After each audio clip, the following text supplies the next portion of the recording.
Welcome everyone to my first video on this YouTube channel detailing the remarkable life and legacy of Pope Saint Pius V. He was the Supreme Pontiff or Pope of the Catholic Church from the year 1566 to 1572. Although relatively short, he oversaw an eventful and tumultuous time in the history of the Church. Antonio Ghislieri, or later called Michele Ghislieri, was born on the 17th of March, 1504 AD. At Bosco in the Duchy of Milan, he was born of a poor but significant family and received a sufficient education, being raised in austerity and piety. At the age of 14, in the year 1518, he officially became a Dominican in Voghera and took the name Michele, meaning who is like God. 10 years later, he was ordained a priest at Genoa, and being sent to Pavia by his superiors, he would teach theology and philosophy there for 16 years until 1544. In the meantime, he became master of novices and was on different occasions elected prior to several Dominican priories.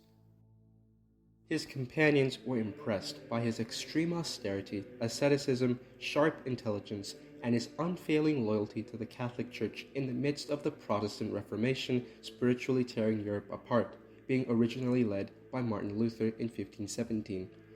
After returning to Rome in 1550, having previously held inquisitorial positions, Ghislieri was appointed High Commissioner of the Inquisition in 1551 by Julius III. 5 years later, he was appointed Bishop of Sutri by Pope Paul IV. His zeal for the eradication of heresy wherever he was assigned led him to be selected as Inquisitor of the Faith in Milan and Lombardy, and in 1557, Pope Paul IV named him a Cardinal and Inquisitor General for all Christendom. Although Ghislieri proved himself not severe enough for the Pope, as for example with the inquisitorial cases of Cardinal Morone and Cardinal Carranza, earning himself a rebuke from Pope Paul IV. Upon the election of Pope Pius IV in 1559, Ghislieri was transferred to the Diocese of Mondovì, where he was bishop until his election as pope. Notably, when Pope Pius IV, celebrating the anniversary of his election, announced his intention to promote his 13-year-old nephew, Ferdinand de' Medici, to the cardinalate, Michele Ghislieri rose in opposition to the plan. He would later fall from favor with the Pope, and would be subsequently dismissed from the Apostolic Palace. In the meantime, Ghislieri took the opportunity to carry out a full visitation of his diocese, Mondovì, and proceed carrying out necessary reforms. His arduous zeal for religious asceticism and reform caught the eye of the reformist party of the Church, which benefited him in the papal conclave, which convened after the death of Pope Pius IV on the 9th of December, 1565. While it was thought likely that Cardinal Morone would succeed since he had foreign support, Cardinal Ghislieri was backed by the influential Cardinal Borromeo and his reformist allies, and Ghislieri managed to be unanimously elected as Pope on the 8th of January 1566. He took the name of his predecessor, Pius. Upon being elected, he immediately set about implementing the decrees of the Council of Trent, which ended 3 years earlier. He inaugurated his reform in the Eternal City.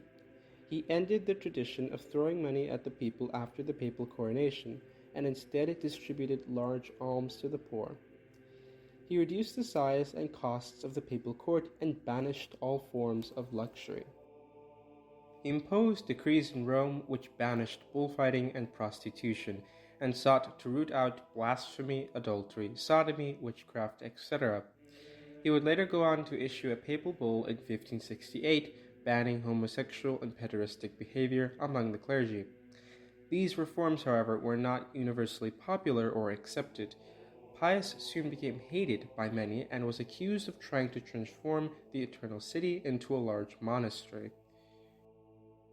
He proceeded to reform religious orders and notably suppressed the increasingly corrupt Umilitati in 1571. He was noted for his unfailing devotion to the poor, embracing lepers and visiting the sick in hospitals, sitting beside them, comforting and absolving them as many prepared to die. In response to the Council of Trent's call for a catechism and standardization in the wake of the printing press, Pius issued the Roman Catechism in 1566, which was the first complete compilation and presentation of the teachings, doctrine, and beliefs of the Roman Church. He then issued a reform of the breviary, seeking to bring uniformity to the prayers, psalms, and readings recited by the clergy, and he sought to remove duplicated feasts. This was followed by his famous issuing of the bull Quo Primum, officially promulgating the 1570 edition of the Roman Missal and making its use mandatory throughout the Latin Rite of the Catholic Church, except in places where a liturgy older than 200 years was being in use. In foreign affairs, Pius remained on the offensive against the spread of Protestantism and the encroachments of the Ottoman Empire. In France, he sided with Catherine de' Medici and was vigorously intolerant of the Huguenots, who were French Calvinist Protestants who opposed the Catholic regime. Pius decided to nullify a decree which allowed extramural Protestant church services for the Huguenots. In England, it had been almost a decade since Elizabeth I came to the throne and drove the Catholic religion underground, claiming the title Supreme Governor of the Church of England. In the midst of two Catholic rebellions against her, the Desmond Rebellion and the Rising of the North, Pius promised spiritual and financial aid to unseat the heretical queen and support the cause of Mary Stuart, writing letters to her to console her while in prison. Believing that the Rising of the North was still alive, he authorized the release of the bull Regnans in Excelsis in February 1571, which excommunicated Elizabeth even though she was Protestant, and declared her a heretic, and freed English Catholics from obedience to her. This only manifested his steadfast belief in the traditional medieval rights of the papacy to depose monarchs. He received little support for it. By the time it arrived in England, the Northern Rising had been suppressed. Elizabeth went on to unleash a bloody persecution of Catholics loyal to the authority of Rome, resulting in the deaths and martyrdom of hundreds in the following decades. Although his foreign policy did see some success. In 1571, he organized the Holy League of Christian States in order to break the power of the Islamic Ottomans over the Mediterranean Sea, and in the hopes of fending them off from invading Christendom. He ordered public prayers and supplications to God for a Christian victory against the enemy.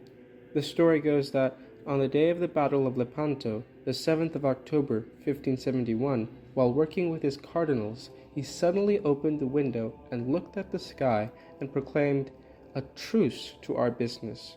Our great task at present is to thank God for the victory which He has just given the Christian army." He subsequently burst into tears when hearing news of the victory which delivered a severe but not fatal blow to the Ottomans. In memory of this triumph, he instituted the feast of Our Lady of the Rosary on the first Sunday of October. Pope St. Pius V died on the 1st of May, 1572. Pius had been for years extensively fasting and suffered from bladder stones, refusing to have operations done on him. He was buried in the chapel of St. Andrea in the Vatican. Pope Sixtus V built a monument for him within the Liberian Basilica. His remains were soon transferred there. He was beatified by Pope Clement X in 1672, and was canonized a Catholic saint by Pope Clement XI on the 22nd of May, 1712. Make sure to join me next time, where we will be covering the life and legacy of the infamous and supposedly genocidal Pope, Innocent III. Thank you for watching.